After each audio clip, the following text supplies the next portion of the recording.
Today we will be adding linear expressions and subtracting linear expressions. Okay, and take a look at these.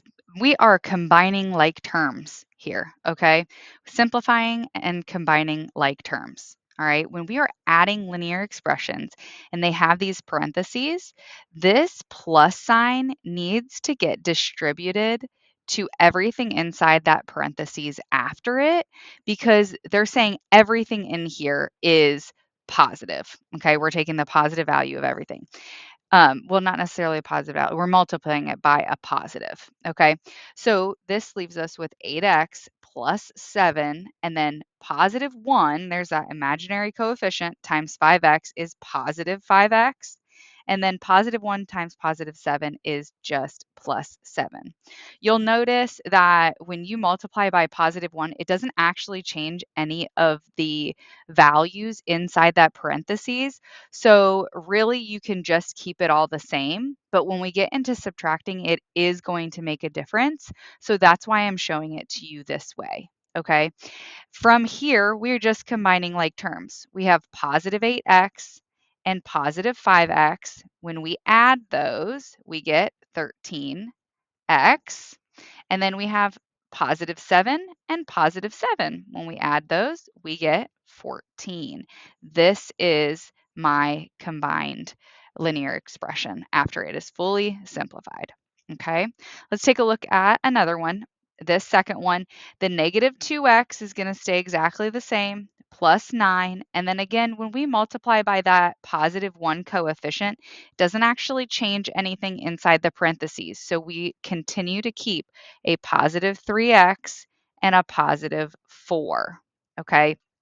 It's important to remember that when you're looking at terms, the sign that's in front indicates the sign of that term. So, for instance, this negative 2x, the negative in front, this is a positive 3x, so it's positive. Okay. Negative 2x plus 3x, we get just x, a positive 1x. Okay. You don't have to write your imaginary 1 coefficient there. Okay, but you need to know that that is a positive 1x. All right, then we've got positive 9 and positive 4 here. So that is positive 13, and your fully simplified expression is x plus 13. Okay, this is a lot of remembering your integer rules. Okay, so please make sure that you review your integer rules. We'll do one more together just so you can see. Let's do negative 3x minus 5 plus 10x plus 1. Again, that positive 1 didn't actually change anything, so I just rewrote it. Negative 3x plus 10x is 7x. And then you have negative 5 plus 1 is negative 4. Okay, so 7x minus 4. Okay, there are several more that you can try here on your own. Let's take a look at some that involve fractions. Okay, when you are doing it with fractions, obviously, if you have your calculator, you can just utilize your calculator to simplify these. But we're going to rewrite these 2/3 x plus 6. And then again, distributing that positive 1 just leaves us with positive 1/6 x plus 3. When we add and subtract fractions, we have to find common denominators. Okay, so 2/3 becomes 4/6 x plus 6 plus 1/6 x plus 3. Okay, I made those common denominators so we could add our like terms. Okay, 4x plus 1x, 4/6 x plus 1/6 x gives us 5/6 x. And then you just have your regular 6 plus 3, which is 9. Okay, it's the most important part, finding your common denominators. Okay, otherwise it stays exactly the same. Okay, there's another problem you can try just like it right there. Here are several more that you can try. Okay, next we're going to talk about subtracting linear expressions. Okay, and subtracting linear expressions, The difference here is that there is a -1 that needs to be distributed, which means we're taking the opposite of everything in the second parentheses. So that -1 has to be distributed to that second term, okay? So 9x minus 4, and then -1 times 6x is -6x, and -1 times +7 becomes a -7. So you need to distribute that to everything inside the parentheses, okay? We're taking the inverse of everything inside that parentheses. Then we combine like term just like we did before. 9x and -6x. Okay, remember to include that sign in front as the sign for that term. So 9x plus -6x or 9x minus 6x is going to be 3x.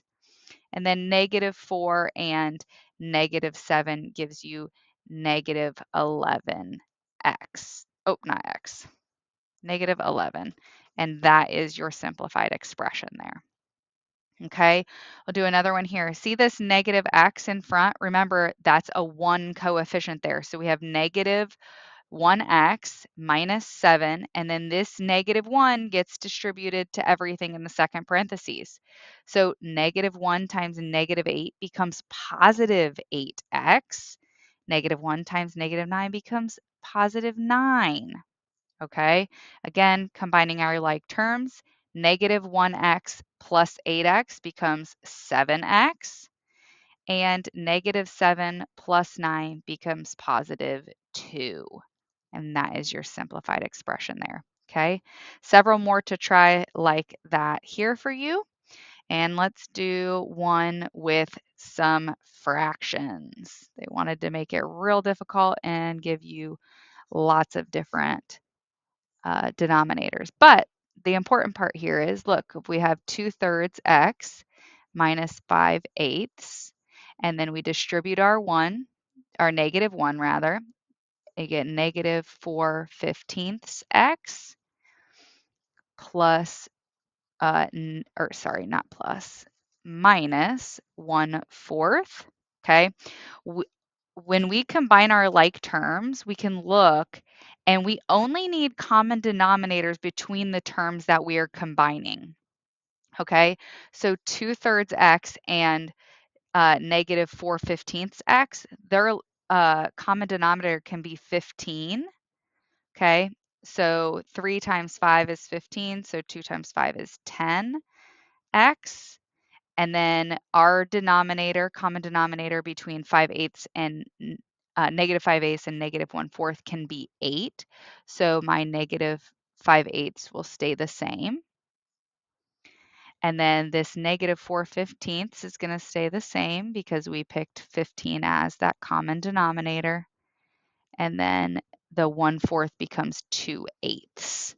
Okay, and now we can combine those like terms, add them together. So 10/15 minus 4/15 gives us 6/15 x, and -5/8 minus 2/8 gives us -7/8. And that is our simplified expression. Okay, there are several more to try like that. Just do one or two, make sure you know how to do that process, because I know that with the fractions, that is time consuming. Okay.